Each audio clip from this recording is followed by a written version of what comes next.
The Dodgers are but one win away from their 8th world title. The Chargers' offense is so shaky that people are overlooking how tremendous their defense is played. And the guy who was supposed to lead an improved Rams backfield is on the trade block. Good morning. I'm James. This is your daily dose of sports and snark for the greatest sports city in the world, Los Angeles. This is the faithful Angelenos morning report. It is October 29th, 2024.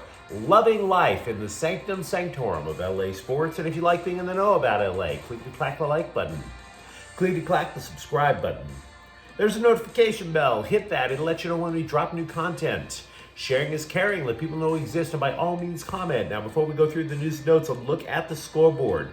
Dodgers 4, Yankees 2. Game 3 of the World Series. A series that has been nothing but a wash of Dodger blue from sea to shining sea. Lovely to see. Absolutely lovely. Yogi Berra once said, "It ain't over till it's over." And from beyond the grave, he's like, can we reconsider this one for a moment? Walker Buehler, in what could be his final game with the franchise, pitched 5 shutout innings. It was literally like every out meant a better free agent deal for him in the future. Not that he's going to break the bank, right? But after that regular season, it looked like Buehler was going to have to accept minimum wage just to stay in the major leagues. To be frank, you have to hand it to the guy. You have to. We all rooted for Freddie Freeman. Not just because of his ankle injury, but because of what was happening to his son a couple of months ago. Absolutely tragic story. And I don't mean to try to compare the two. I'm just saying we absolutely had admiration for Freeman. How much admiration should we have for Walker Buehler? Take a moment and consider. The guy has undergone 2 Tommy John surgeries. He busted his rear to try to be eligible for the playoffs last year, but the Dodgers shut him down at the last moment. Midway through this season, he was struggling so bad that he shut it down again, went to some top secret warehouse in the middle of the Florida Everglades and reinvented himself on the fly. And now he's back. He may not give you 7 or 8 innings like he used to, but he's back enough. Frankly, you have to even wonder from the Dodgers side how hard you pursue to keep him. Because this is a roster that's going to have multiple pitchers returning from injury next year. Clayton Kershaw, remember him? Tyler Glasnow? The Dodgers, hell, they might wind up having so many starting pitchers if they all can avoid injury. What are we looking at? A 6-man rotation? When the inevitable Dodger pitching injuries happen? Now, as for Freeman, he looked as if that ankle problem never occurred last night.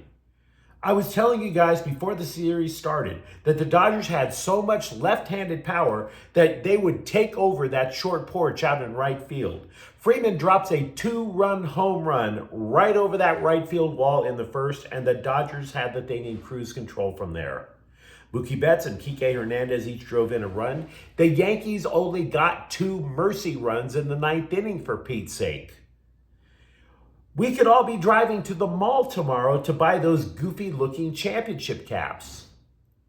The one-size-fits-all because they were so quickly mass-produced. The ones that are one-size-fits-all but give all grown men a headache because they don't fit all. Hopefully they ain't ugly. Hell, if there was one plus to the whole COVID lockdown thing, it was the fact that we all had to go rushing out and get 2 LA championship caps in less than a month. The Dodgers and the Lakers. Good times. We might have to go do that tonight or tomorrow morning. Phoenix 105, Lakers 105. JJ Redick's first loss as a Lakers coach, but I think look, we've been rightfully skeptical about the Lakers for quite a few years now, particularly because of their coaching decisions. And as I've said all along, I admit, I still don't know for sure if JJ Redick is going to be the answer. But they started off 3-0, his first loss. I think we can give him a mulligan on that, obviously. Because for all the talk about them being a brand new team, they're actually fundamentally sound through 4 games. In other words, they've said, wait, we've got this multifaceted stud center in Anthony Davis. And they're letting the game run through him. He dropped another 29 points last night. Austin Reeves, Rui Hachimura, they added 23 and 20 points respectively. LeBron James, admittedly, is somewhat concerning. He only added 11 points. But the Lakers do look entirely different compared to what was going on under Darvin Ham. Give them that. Meanwhile, today, Dodgers and Yankees at 5 in Game 4 of the World Series. Me want sweep. Possibly it's going to be Brent Honeywell versus Luis Gil. This is a bullpen game for the Dodgers. ESPN doesn't know who will start. CBS is guessing it's Honeywell. The Kings are at San Jose at 7 o'clock. The Kings were hoping for a breakout season from defenseman Brant Clark. They have gotten one so far. He's tied for 3rd on the team with 7 points, and he has blocked 18 shots. And now let's get to the news. How much attention is the Chargers defense getting? This is a team that is hovering around 500. We're almost halfway through the season. And of course, because they have Justin Herbert at quarterback, we've been asking ourselves over and over, what the hell's wrong with Herbert? Shouldn't at some point we all stop and say, wait a second, they're only allowing 13 points a game. 13! This is a terrific defense. You take a look at Sunday. New Orleans had 2 shots at the end zone at the end of Sunday's game. And the Bolts, with the game totally in hand, still did not give up anything. They did not say, oh, whatever, let's just go to the locker room. Hell no, they didn't. Said Derwin James, quote, it did mean something. It's not meaningless. It's points against our defense, and we don't want to give up no points, unquote. Let's all be happy that his play as a safety is way better than his grasp on the English language.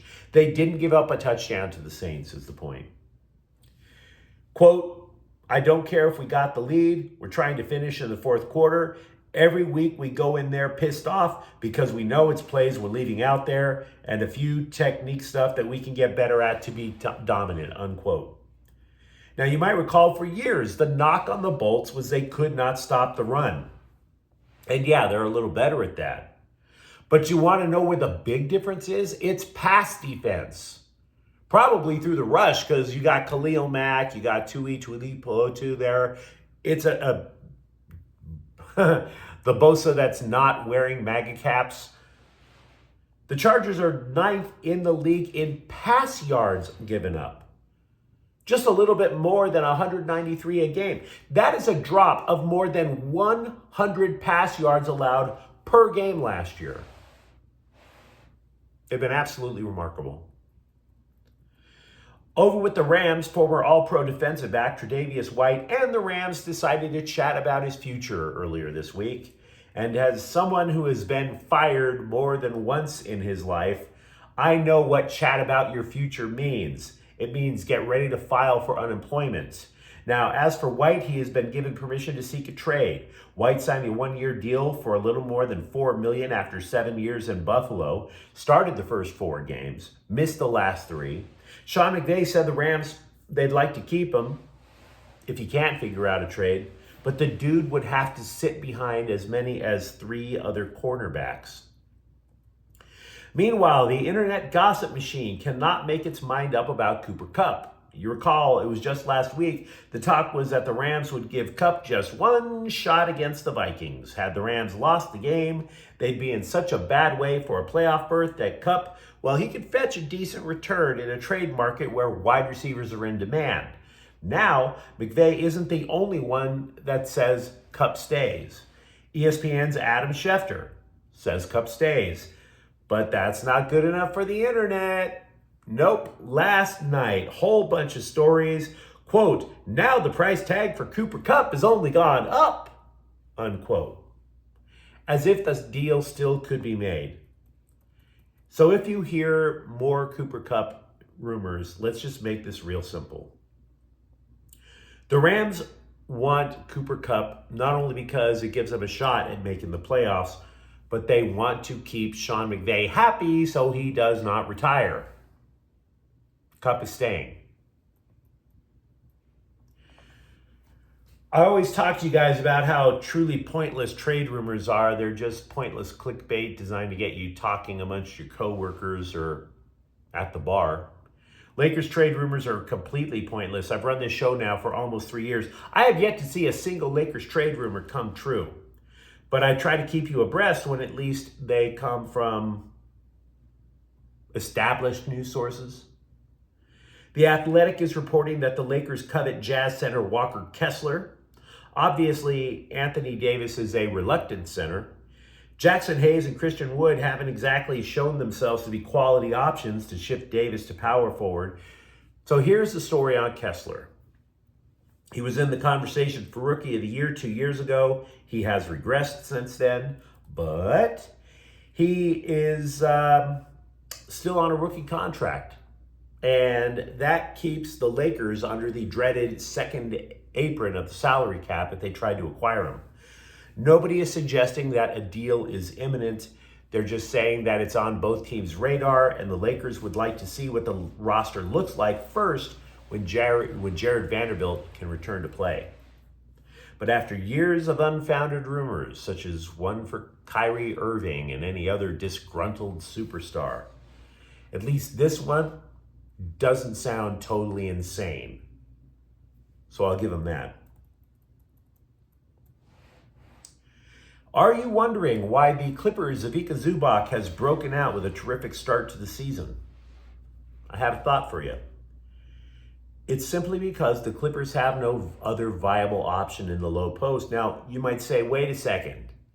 They didn't have another viable option in the low post like ever. But that's not true. The analytics geeks are claiming that Kawhi Leonard was the top post-up option for the Clippers last year. Now, obviously, Leonard's out. So what happens? You put Zubac down there because he's a 7-footer. Only San Antonio's Victor Wembanyama has gotten more touches in the post this year so far than Zubac. Granted, it's a small sample size, but trying to give you the idea. The Clippers are utilizing him as a classic post-up center. Now, Zubac is also useful in the high post because then he'll start running the pick and roll with James Harden. The Athletic is reporting the Clippers, by the way, have exercised the third-year option on Kobe Brown's contract.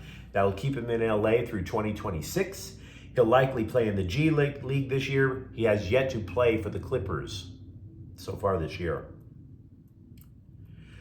College basketball opens in less than a week, and it's challenging to tell you just how much UCLA and USC basketball has improved. Both teams were extremely aggressive in the transfer portal. You're tempted, therefore, to ask, maybe did UCLA's loss to San Diego State in a preseason game? Is that cause for concern for a team that should be running for the Big Ten title? You're also tempted to ask if USC has something going for it because over the weekend, they upset 6th-ranked Gonzaga in a preseason game. We don't know.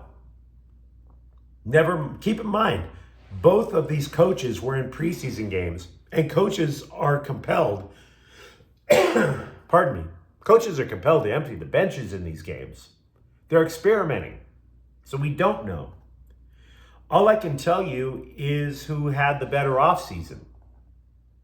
Yesterday, CBS Sports released a list of the top 100 transfers in college basketball. USC and UCLA both added 2 of the top 100. I don't know how clear that is. I mean, I can only give you vague ideas. The highest player involving the Bruins or the Trojans was the 13th ranked transfer, Kobe Johnson, who transferred to UCLA from USC. So what are we talking about here? Are we going to really believe that Kobe Johnson is the centerpiece of the Bruins rebuild? I wouldn't.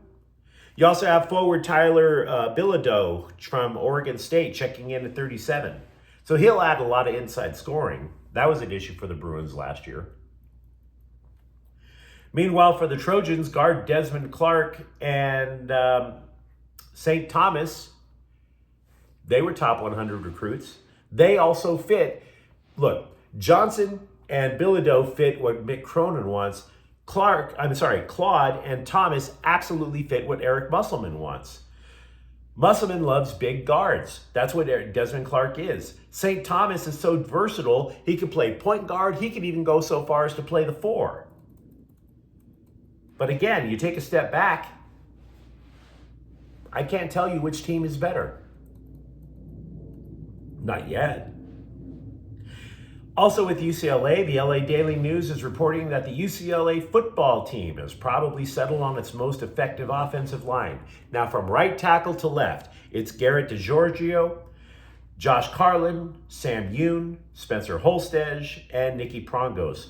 Prior iterations of the offensive line led to Ethan Garbers getting hit so often he missed a game due to injury. So, said DiGiorgio, we're starting to gain confidence as a unit, and I think it became a personal matter of like, we're tired of letting Ethan get hit. Let's protect this guy. Defender Aaron Long of LAFC was asked what the players think of the latest iteration of MLS Cup playoffs. There have been, by my counting, 8 different MLS Cup playoff formats. Craziness. The current one involves a best of 3 first round, and then after that, everything is decided in one match. You tell me where that makes sense. So Long said, quote, no, we don't like it. We just don't like the best of 3. I think those other options are better. I think most of the guys prefer whatever it's just home and away or a single game, unquote. And he's right. It totally sucks ass. And they'll change it for a 9th time, and we'll all hate that too. The only thing that gets more hate than the MLS Cup playoffs is Fat Joe at Yankee Stadium. But you let me know what you think. Boy, I love a head cold. You let me know what you think in the comments thread.